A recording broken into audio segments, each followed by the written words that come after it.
कभी अजनबी लगे जिंदगी। तुमने खुद ही तो फैसला किया था कि अगर वो तुम्हारे साथ नहीं रहना चाहती तो तुम्हें कोई एतराज नहीं होगा।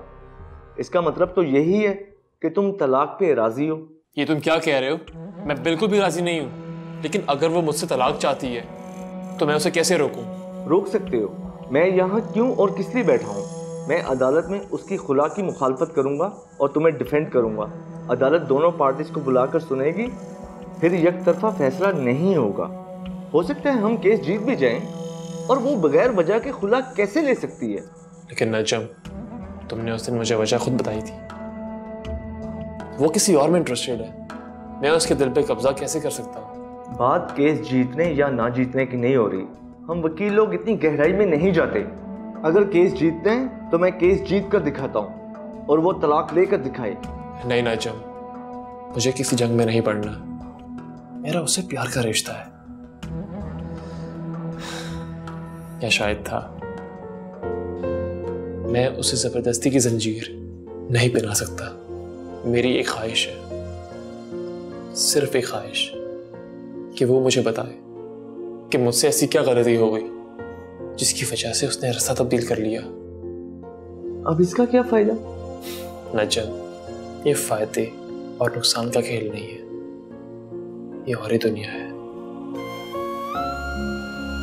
दिल की दुनिया। मुझे वो अच्छी लगी, यही मेरा फायदा था। उसे मैं अच्छा ना लगा, शायद यही मेरा नुकसान है। इतने जज्बाती क्यों हो रहे हो? इतना दिल पर मत लो। दिल पे कौन लेता है? ये मामलात खुद ब खुद दिल में घुसे चले जाते हैं। चलो कोई बात नहीं, मैं खुद को समेटने की कोशिश करता। शायद कामयाब हो जाऊं या शायद नहीं। तुमने तो बड़ी सैड स्टोरी बना दी। कॉफी पिलवाता हूँ तुम्हें, क्योंकि केस के पैसे तो मैंने तुमसे लेने नहीं है, मगर ये स्टोरी सुनने के पैसे मैं जरूर लूंगा। तुम ठीक आदमी नहीं हो। हंसते रहा करो यार, यही लाइफ है। लाइफ में ऊंच नीच होती रहती है। कुरान, 2 कप कॉफी लाना। ताबीर, ये तुमने क्या किया?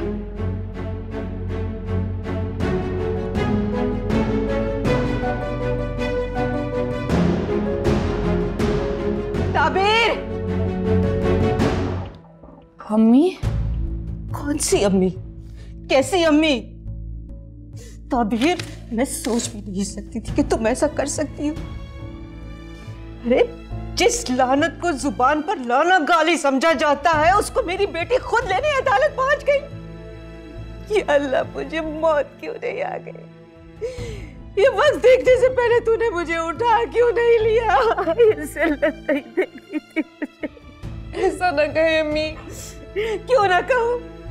अगर इतना ही ख्याल था अपनी माँ का तो ये सब क्यों किया है?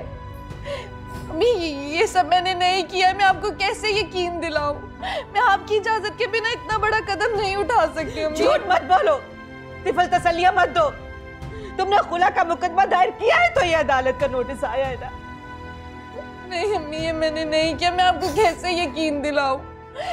आप कहती हैं मैं कुरान पे हाथ रखने के लिए तैयार हूं अम्मी। ये मैंने नहीं किया, मैंने नहीं किया अम्मी।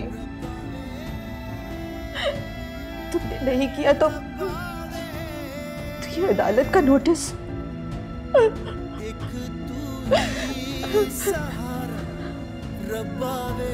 मुझे तो मैं से एक बार फिर गौर से पढ़ूं। अब वकील से बात करनी पड़ेगी, मामले की तह तक पहुंचना पड़ेगा। मुझे तो ये साजिश लगती है। हाँ अम्मी, याद आया, अहमद की अम्मी ने मुझसे किसी वकालतनामे पे साइन करवाए थे। साइन करवाते हुए उसने कुछ तो कहा होगा। और तुमने कर दिए? जी, उन्होंने कहा कि अहमद ने कहा है और ये ज़रूरी है। और ये उस वक्त की बात है जब अहमद पुलिस कस्टडी में थे। कुछ तो कहा होगा। बस यही कहा था कि शायद अहमद तुम्हारे नाम कुछ करवाना चाहता है। तुमने बताया अहमद को? नहीं मामू, इस टॉपिक पे तो कोई बात ही नहीं हुई। कुछ तो गड़बड़ जरूर है अम्मा। हाँ, मेरा एक दोस्त सीनियर वकील है, उससे बात कर लेते हैं। अरे फोन पे बात करने का कोई फायदा नहीं है, जाके हमें मिलना चाहिए। हाँ ये भी ठीक है, चले टाइम तो ले लो ना उससे। ठहरे, क्या हुआ? अहमद के एक दोस्त है नजम, जिन्होंने फहद वाला केस भी लड़ा था। क्यों ना उनसे बात की जाए?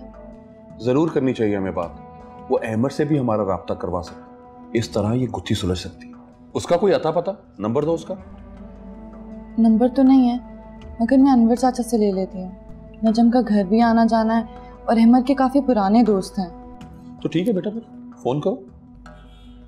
जी मामा। वैसे आपा इस मामले को हमें फौरन सुलझाना चाहिए। मैं अपने दोस्त से फोन करके टाइम ले लेता हूँ।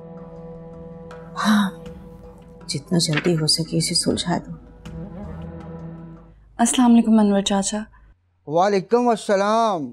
सब खैरियत तो है बेटी? अनवर चाचा आपसे एक काम है। वो जो अहमद के फ्रेंड हैं, जो वकील हैं। वकील? हाँ वो नजम साहब। जी जी, उनका नंबर चाहिए, बहुत ज़रूरी काम है। नंबर मैं देखता हूँ बेटा, या फिर किसी से पूछ के बता देता हूँ। प्लीज़ अनवर चाचा, जितनी जल्दी हो सके नंबर भेज दें। ठीक है, घर में सब खैरियत तो है ना? जी अनवर चाचा। नंबर मैं अभी देख के भेज देता हूँ। बहुत बहुत शुक्रिया अनवर चाचा। इसमें शुक्रिया की क्या बात है बेटा। खुदा हाफिज़ अनवर चाचा। अल्लाह हाफिज बेटा। ठीक है, अपना ख्याल रखना। नजम साहब का नंबर तो नहीं मिला, मैंने कोशिश तो बहुत की मगर। आपको उनके घर का या दफ्तर का भी नहीं पता? बताया तो था आपको, दफ्तर देखा हुआ है मैंने। एक दो रोज ठहर जाओ बेटा, मैं वहां जाके नंबर ले आता हूँ। नहीं अनवर चाचा, मुझे फौरी तौर पर चाहिए। मेरा ख्याल था मेरे फोन में होगा, लिखवाया था एक दफा साहब ने मुझे, पता नहीं किस चिट पे लिख दिया।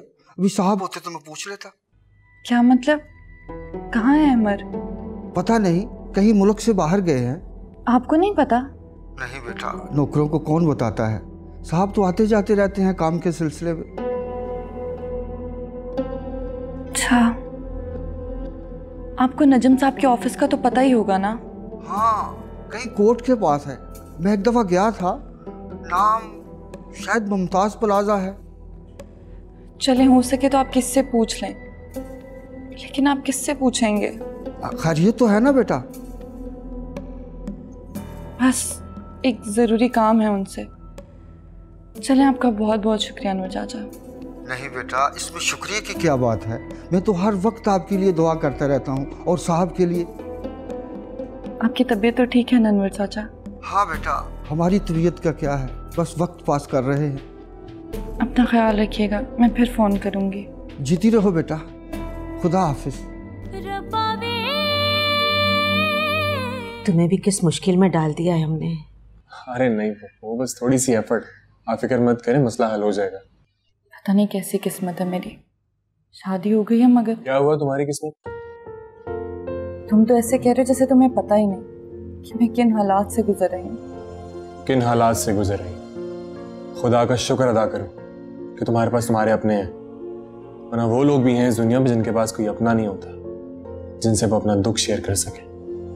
फुप्पो, आप ही बताइए, क्या मैंने कुछ गलत कहा? नहीं बेटा, ठीक कह रहे हो। बेटा, अल्लाह से हमेशा अच्छे की उम्मीद रखनी चाहिए। अगर वो आजमाइश में डालता है ना, तो मुश्किलें भी वही आसान करता है।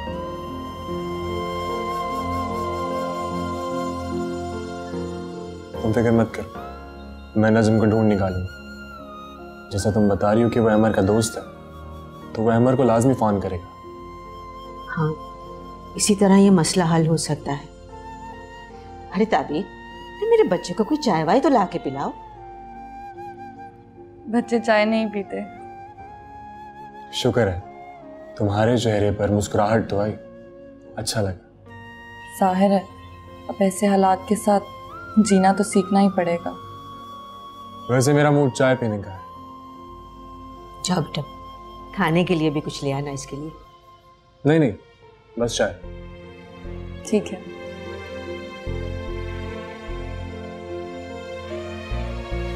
अस्सलाम वालेकुम। वालेकुम सलाम। प्लीज़ बैठिए। खैरियत तो है? मैं ऑफिस जा रहा था, वहाँ जाकर जहन से निकल जाता। आपको एक इन्फॉर्मेशन देनी थी, इसीलिए आना पड़ा। हाँ, तो आपके पास मेरा सेल नंबर तो है। मैंने मुनासिब नहीं समझा आपको फ़ोन पर बताना, जाहिर है मामला कुछ ऐसा है कि डिस्कशन ज़रूरी है। कैसा मामला, बताएं तो सही। ब्लंडर हो गया है, इसमें मेरी कोई गलती नहीं, वो रजिस्ट्रार के जहन से निकल गया। अरे आप पहेलियां क्यों बुझवा रहे हैं, सीधी सीधी बात करें ना। आप चाय लें। सारी प्लानिंग तो ये थी, खुला के दावे के जवाब में जितने नोटिस आएंगे वो मैं कोर्ट से खुद वसूल कर लूँगा और उन तक नहीं पहुँचने दूँगा। हाँ एग्जैक्टली, और इसके मैंने अलग से चार्जेस भी दिए थे आपको। वो एक नोटिस रूटीन की डाक में निकल गया। ये क्या कह रहे हैं आप? ये उन लोगों ने जानबूझकर नहीं किया। इतने इर्रेस्पॉन्सिबल लोग होंगे वहां, कभी सोच भी नहीं सकती थी। पर जो कुछ भी हुआ ना, मैं आपको ही जिम्मेदार ठहराऊं। नहीं, इसमें मेरी कोई गफलत नहीं, मैं तो मुसलसल उन लोगों के साथ राब्ते में हूँ। अरे खाक राब्ते में आप, नोटिस उन तक पहुंच जाएगा तो सारी हकीकत खुल जाएगी। दूध पीती बच्ची नहीं है वो। कभी अजनबी